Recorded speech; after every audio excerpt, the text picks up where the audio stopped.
Welcome to ரிஷீட்ஸ் kitchen. இன்றைக்கி நாங்கள் பார்க்க போகிறது ஸ்பைசி சன்னா. அதுக்கு தேவையான பொருட்கள்: மாங்காய், வெங்காயம், துருவிய தேங்காய்ப்பூ, இஞ்சி, பூண்டு, பச்சை மிளகாய் மூண்டு, கருவேப்பிலை, இதை விட பழப்புளியும் தேவைப்படும்.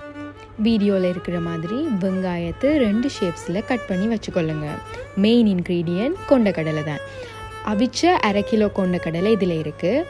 இனி ஒரு கடாயில் தேவையான அளவு எண்ணெய் சேர்த்து கடுகு, நச்சீரகம், சிறிதளவு உளுந்து, நறுக்கிய பச்சை மிளகாய், கருவேப்பிலை, அதை விட நாங்கள் அரைவாசியாக வெட்டின இந்த வெங்காயத்தையும் சேர்த்து நல்லா தாளித்து எடுத்துக்கொள்ளணும்.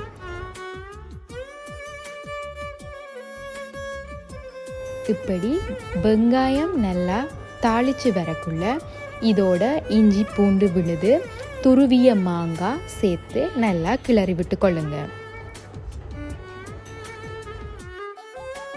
இப்படி பச்சை வாசனை போகும் வரையும் நல்லா தாளித்து எடுத்த பிறகு இதோட வெட்டுத்தூள், கறிமிளகாய்த்தூள், மஞ்சள் தூள், தேவையான அளவு உப்பும் சேர்த்து நல்லா தாளித்து கொள்ளுங்க.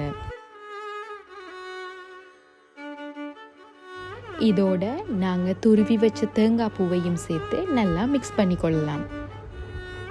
இனி ஒரு பெருவிரல் சைஸ் அளவுக்கு பழப்புளியை 1 டம்ளர் தண்ணியில் கரைச்சி வச்சு அதையும் இதோடு சேர்த்து மிக்ஸ் பண்ணி கொள்ளுங்க. இப்படி எண்ணெய் பிரிஞ்சு வரக்குள்ள நாங்கள் அவிச்செடுத்து வச்ச கொண்டக்கடலையை சேர்த்து ஒரு 2 to 5 மினிட்ஸ் நல்லா அடுப்புலையே லோ ஃப்ளேமில் வச்சு வேக வச்சு கொள்ளுங்க.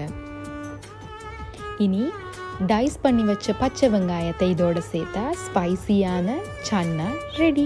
நீங்களும் ட்ரை பண்ணி இந்த ரெசிபி எப்படி இருந்துச்சுன்னு கமெண்ட்டில் சொல்லுங்கள். இப்படி டேஸ்டியான ரெசிபீஸுக்கு எங்களோட சேனலை சப்ஸ்கிரைப் பண்ணுங்க. Bye bye.